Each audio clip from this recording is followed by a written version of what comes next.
नमस्कार दोस्तों, ये video editorial compilation for mains का पार्ट है। आप प्लेलिस्ट में जाके एटोरियल की वीडियोस पेपर वाइज और टॉपिक वाइज देख सकते हो।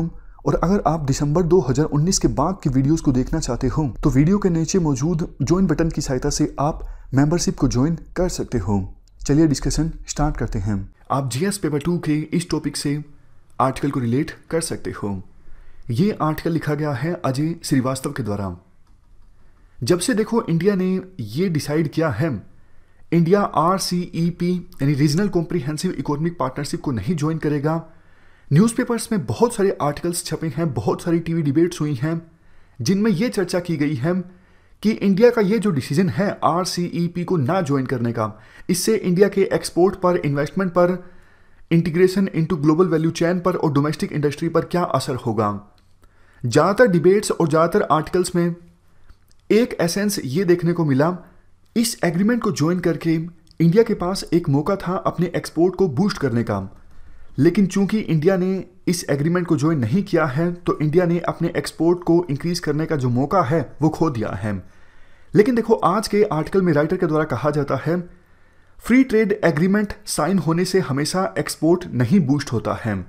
सबसे पहला पॉइंट राइटर ये देते हैं, RCEP में देखो 16 मेंबर कंट्रीज हैं, 10 मेंबर कंट्रीज आसियान से, उसके बाद India, New Zealand, Australia, Japan, south Korea और चाइना। इनमें से देखो आसियान के साथ ऑलरेडी इंडिया का फ्री ट्रेड एग्रीमेंट है, जापान के साथ इंडिया का ऑलरेडी फ्री ट्रेड एग्रीमेंट है, साउथ कोरिया के साथ फ्री ट्रेड एग्रीमेंट है और चाइना के साथ एक छोटा सा प्रेफरेंशियल ट्रेड एग्रीमेंट है। प्रेफरेंशियल ट्रेड एग्रीमेंट में क्या होता है, कुछ सिलेक्टेड प्रोडक्ट्स पर टैरिफ को कम कर दिया जाता है। तो कहने का मतलब ये है, ज़्यादातर मेंबर कंट्रीज के साथ हमारा ऑलरेडी FTA है यानी फ्री ट्रेड एग्रीमेंट है। नेक्स्ट पॉइंट देखो, फ्री ट्रेड एग्रीमेंट का फायदा तब होता है, फ्री ट्रेड एग्रीमेंट की सहायता से एक्सपोर्ट आप तब बूस्ट कर सकते हो जब पार्टनर कंट्री जिसके साथ आपने फ्री ट्रेड एग्रीमेंट साइन किया है उसने इंपोर्ट ड्यूटी को बिल्कुल जीरो कर दिया है। अगर देखो वो पार्टनर कंट्री जिसके साथ आपने FTA साइन किया है इंपोर्ट ड्यूटी को बिल्कुल जीरो कर देता है तो एक्सपोर्ट को 10% तक बूस्ट किया जा सकता है। लेकिन वो पार्टनर कंट्री जिसके साथ आपने FTA साइन किया है अगर वो इंपोर्ट टैरिफ को 1 से 3% तक रखता है तो भी ज़्यादा एक्सपोर्ट नहीं इंक्रीज होता। और देखो, ध्यान देने वाली बात यह है, सिंगापुर और हांगकांग में जो इंपोर्ट ड्यूटी है ऑलरेडी जीरो है, मतलब RCEP का कोई फायदा नहीं होता। हमारा जो एक्सपोर्ट है सिंगापुर या फिर हांगकांग में नहीं इंक्रीज होता क्योंकि वहां पे ऑलरेडी जो इंपोर्ट ड्यूटी है जीरो है। इसके अलावा Malaysia, Japan, Australia, New Zealand, Brunei, इन देशों में ऑलमोस्ट 60% जो प्रोडक्ट्स इंडिया से इंपोर्ट होते हैं उन पर जो इंपोर्ट ड्यूटी है वो जीरो है। मतलब इनके साथ भी हमारा जो ट्रेड होता है उसमें एक्सपोर्ट बूस्ट नहीं होता RCEP को ज्वाइन करने से। चलो, अगर मान भी लेते हैं जिन देशों के साथ हमने फ्री ट्रेड एग्रीमेंट साइन किया है उन्होंने इंपोर्ट ड्यूटी को बिल्कुल जीरो कर दिया है सभी प्रोडक्ट्स पर, तो भी देखो एक्सपोर्ट इंक्रीज हो जाएगा, ऐसी कोई गारंटी नहीं है। आप जापान का एग्जांपल ले सकते हो। जापान पहले इंडिया से कपड़े इंपोर्ट करता था, टेक्सटाइल इंपोर्ट करता था, टैरिफ ड्यूटी लगती थी 10%।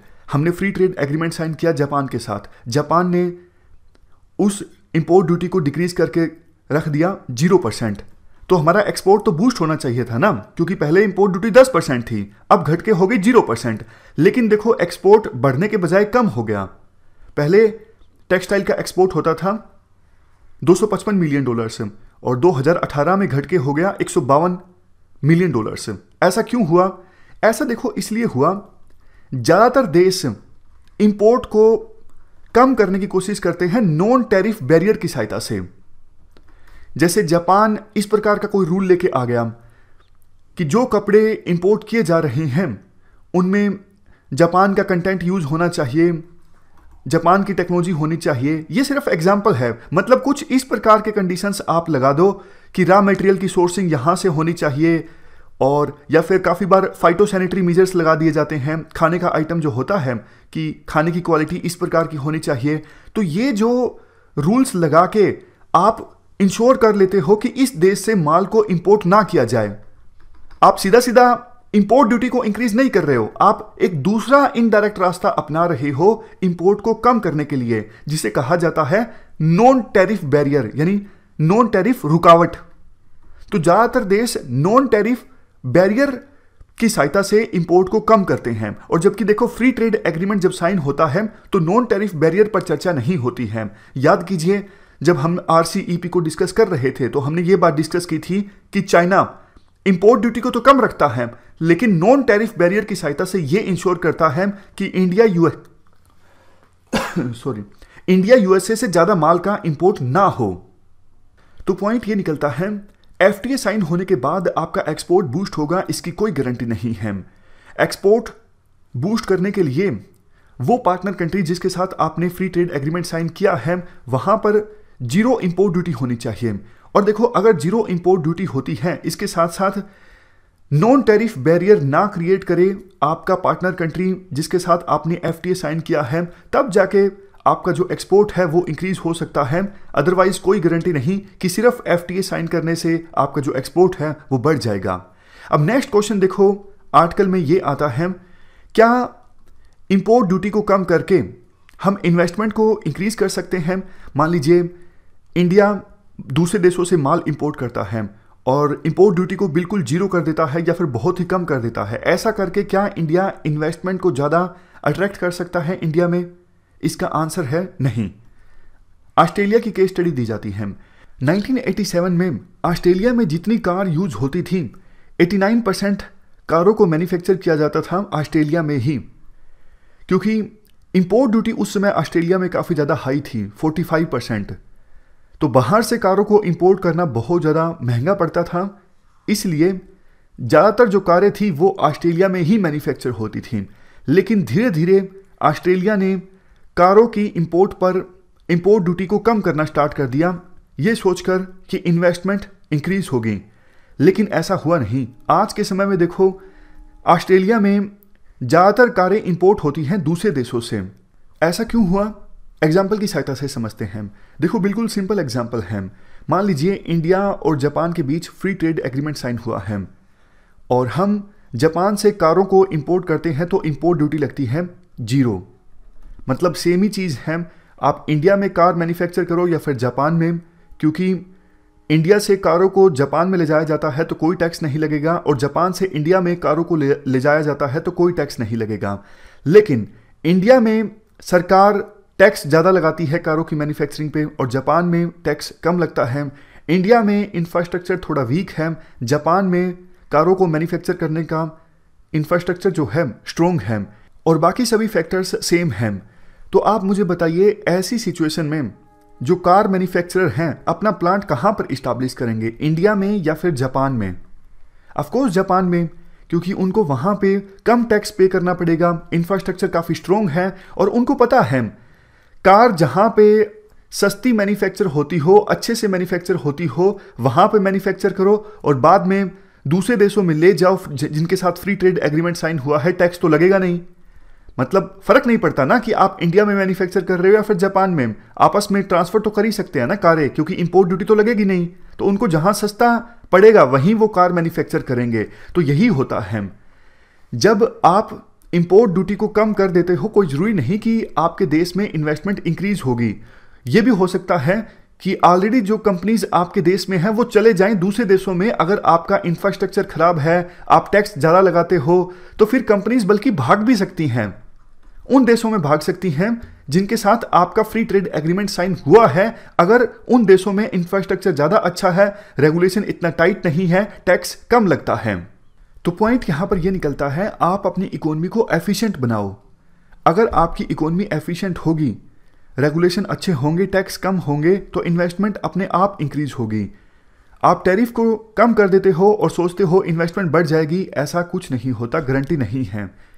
नेक्स्ट क्वेश्चन अब आर्टिकल में ये एड्रेस किया जाता है कि क्या फ्री ट्रेड एग्रीमेंट साइन करने से हम ग्लोबल वैल्यू चेन का हिस्सा बन जाते हैं? जैसा कि कुछ एक्सपर्ट्स के द्वारा बोला जा रहा है कि हमने RCEP एग्रीमेंट को साइन नहीं किया, मतलब हमने एक मौका खो दिया ग्लोबल वैल्यू चेन में शामिल होने का। तो इसके जवाब में आर्टिकल में कहा जाता है, देखो चीज़ें इतनी सिंपल नहीं होती हैं। अगर आपको ग्लोबल वैल्यू चेन का हिस्सा बनना है तो आपके देश में पोर्ट्स एफिशिएंट होने चाहिए, कस्टम इंफ्रास्ट्रक्चर, शिपिंग, रोड और रेगुलेटरी कंप्लायंस इंफ्रास्ट्रक्चर आपके देश में अच्छा होना चाहिए, और प्रोडक्ट की जो क्वालिटी है वो भी अच्छी होनी चाहिए आपके देश में। जैसे देखो एग्जांपल दिया जाता है, हमारा जापान और साउथ कोरिया के साथ already free trade agreement sign है, लेकिन फिर भी इलेक्ट्रॉनिक्स, मशीनरी और कपड़ों की वैल्यू चेन्स में हमारी जो प्रेजेंस है काफ़ी ज़्यादा वीक है, क्योंकि हमारे देश में ये जो इंफ्रास्ट्रक्चर है पोर्ट्स का, कस्टम का, शिपिंग का, रोड का, ये इंफ्रास्ट्रक्चर अभी वीक है। इसीलिए जापान, साउथ कोरिया, आसियान के साथ फ्री ट्रेड एग्रीमेंट साइन होने के बावजूद हम एशियन रीजनल वैल्यू चेन में हमारी जो प्रेजेंस है वो बहुत ज़्यादा स्ट्रॉन्ग नहीं है, क्योंकि देखो लॉजिस्टिक्स जो इंफ्रास्ट्रक्चर है हमारे देश में वीक है, शिपमेंट में बहुत ज़्यादा समय लग जाता है, और काफ़ी बार दूसरे देश ये बोलते हैं इंडिया के जो प्रोडक्ट्स हैं उनकी क्वालिटी अच्छी नहीं होती। अब बात आती है आर्टिकल में चौथे क्वेश्चन की, क्या इंडिया प्रोटेक्शनिस्ट पॉलिसीज को अपना रहा है? देखो इस क्वेश्चन का आंसर देने के लिए हमें कंटेक्स्ट समझने की आवश्यकता है। जापान, साउथ कोरिया, चाइना जैसे देशों में अभी जो इंपोर्ट ड्यूटी लगती है काफ़ी प्रोडक्ट्स पर, वो लगती है 1 से 3% तक। अगर देखो वो इस इंपोर्ट ड्यूटी को कम भी कर देते हैं तो डोमेस्टिक इंडस्ट्रीज को कोई खास फर्क पड़ता नहीं। पहले प्रोडक्ट जापान में इंपोर्ट किया जा सकता था 103 रुपये में, 100 रुपये का प्रोडक्ट था, 3 रुपये की इंपोर्ट ड्यूटी लगती थी तो 103 रुपये में इंपोर्ट हो जाता था, लेकिन इंपोर्ट ड्यूटी को जीरो कर दिया, अब वो प्रोडक्ट इंपोर्ट हो जाएगा 100 रुपये पे। कोई खास फर्क नहीं पड़ेगा जापान में डोमेस्टिक इंडस्ट्रीज को। लेकिन इंडिया की बात कीजिए, पहले इंपोर्ट ड्यूटी लगती थी 20%, यानी 120 रुपये का प्रोडक्ट उपलब्ध होता था इंडिया की मार्केट में और एक्चुअल रेट था 100 रुपये, 20% इंपोर्ट ड्यूटी। लेकिन 20 की 20% इंपोर्ट ड्यूटी को खत्म कर दिया तो वही प्रोडक्ट मार्केट में अवेलेबल होगा 100 रुपये में, तो डोमेस्टिक इंडस्ट्रीज को तो फर्क पड़ेगा ना। कहने का मतलब देखो ये हुआ, जो जापान जैसे देश है ना वो ऑलरेडी इंपोर्ट ड्यूटी कम लगाते हैं 1 से 3%, वो इंपोर्ट ड्यूटी को खत्म भी कर दें तो उनकी डोमेस्टिक इंडस्ट्रीज को कुछ खास फर्क पड़ता नहीं है। लेकिन इंडिया काफ़ी सारे प्रोडक्ट्स पर 20% या फिर उससे ज़्यादा इंपोर्ट ड्यूटी लगाता है, और इंडिया को ये देश बोलते हैं कि आप इंपोर्ट ड्यूटी को एकदम से जीरो कर दो। अरे भैया, हमारी जो डोमेस्टिक इंडस्ट्रीज हैं उन पे फर्क पड़ेगा ना, उनके तो प्रोडक्ट्स बिकने बंद हो जाएंगे एकदम से अगर इंपोर्ट ड्यूटी को जीरो कर दिया जाएगा। तो इसीलिए इंडिया की शिकायत है कि आप एकदम से इंपोर्ट ड्यूटी को जीरो मत करवाइए। ये एक मेजर रीजन था जिसकी वजह से इंडिया ने RCEP नहीं ज्वाइन किया था, और बाकी देशों का कहना था कि इंडिया इंपोर्ट ड्यूटी को जीरो नहीं कर रहा है, इंडिया प्रोटेक्शनिस्ट पॉलिसीज को अपना रहा है। आप कंटेक्स्ट नहीं देखते हो, कंटेक्स्ट ये है कि इंडिया धीरे धीरे इंपोर्ट ड्यूटी को जीरो कर सकता है अपनी फर्म्स को एफिशिएंट बना के, लेकिन एकदम से अगर हम करेंगे तो हमारी तो डोमेस्टिक इंडस्ट्रीज की वाट लग जाएगी। अब बात आती है कंक्लूजन की। कंक्लूजन देखो ये है कि एक्सपोर्ट को बूस्ट करने का सिर्फ एक तरीका नहीं होता, इन्वेस्टमेंट को अट्रैक्ट करने का सिर्फ एक तरीका नहीं होता। मेन जो स्टेप्स आपको लेने हैं, आपको अपनी इकोनॉमी को और ज़्यादा एफिशिएंट बनाना है। आपको ये इंश्योर करना है कि इंडिया में जो प्रोडक्ट्स मैन्युफैक्चर होते हैं वो अच्छी क्वालिटी के हों, सस्ते हों, इंफ्रास्ट्रक्चर इतना अच्छा हो आपके देश में कि आप उन प्रोडक्ट्स को कम कीमत पर जल्दी से एक्सपोर्ट कर सको दूसरे देशों में। तब जाके आपकी इकोनॉमी कॉम्पिटिटिव होंगी, तब जाके आपकी देश की जो फर्म्स हैं वो कॉम्पिटिटिव होंगी, तब जाके आप अपने एक्सपोर्ट को बूस्ट कर सकते हो। इसके अलावा आपके देश में कंप्लायंस इंफ्रास्ट्रक्चर भी अच्छा होना चाहिए। देखो ज़्यादातर देश ऐसे ही ऑपरेट करते हैं, वो इंपोर्ट ड्यूटी को तो कम कर देते हैं लेकिन वो इकोनॉमी की फंडामेंटल्स पर फोकस करते हैं, इकोनॉमी की इफेक्टिवनेस पर फोकस करते हैं, एफिशिएंसी पर फोकस करते हैं, तो इससे इंपोर्ट ड्यूटी वो कम कर सकते हैं। लेकिन इंडिया में क्या हो रहा है, हम एफिशिएंसी पे कम फोकस कर रहे हैं, इंपोर्ट ड्यूटी पे ज़्यादा फोकस कर रहे हैं। तो ये हमने पूरा आर्टिकल डिस्कस किया RCEP से संबंधित। इस डिस्कशन में फिलहाल इतना ही है। Thank you very much for discussion.